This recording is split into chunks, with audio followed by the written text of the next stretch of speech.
Le second tour des élections législatives s'est déroulé hier. Nous connaissons les 5 députés qui vont représenter la Vendée à l'Assemblée nationale. Nous faisons le point sur les résultats et sur la future place de nos députés dans l'hémicycle avec vous, Caroline.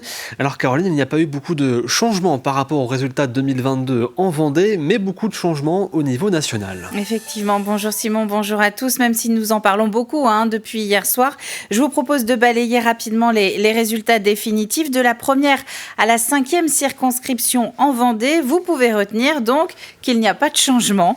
Philippe Latombe, Béatrice Bellamy, Stéphane Buchou, Véronique Besse et Pierre Henriet étaient et restent les 5 députés de Vendée à l'Assemblée nationale. Côté étiquette, cela fait donc 4 ensemble et pour Véronique Besse, un divers droite. Mais ce qui est important aussi dans cette élection, c'est de recontextualiser à l'échelle nationale, voir la place de ces députés au sein de l'hémicycle, puisque rappelons le rôle de ces derniers, ce n'est pas de défendre des projets en lien avec un territoire particulier, mais plutôt de proposer des lois, des amendements ou encore de contrôler le gouvernement.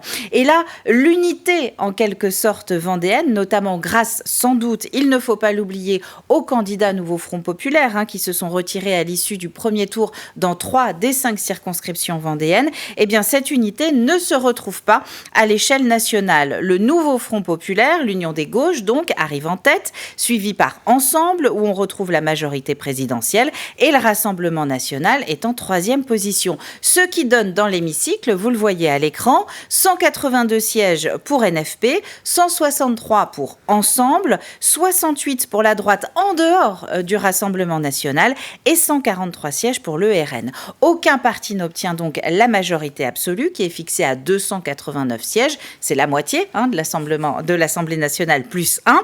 Il faudra donc des alliances entre les groupes politiques pour éviter des blocages dans ces discussions. Mais d'ici là, on va commencer par la reprise de la vie parlementaire et par la rentrée des classes en quelque sorte de nos députés. Ce sera le 18 juillet prochain, soit dans 10 jours très exactement.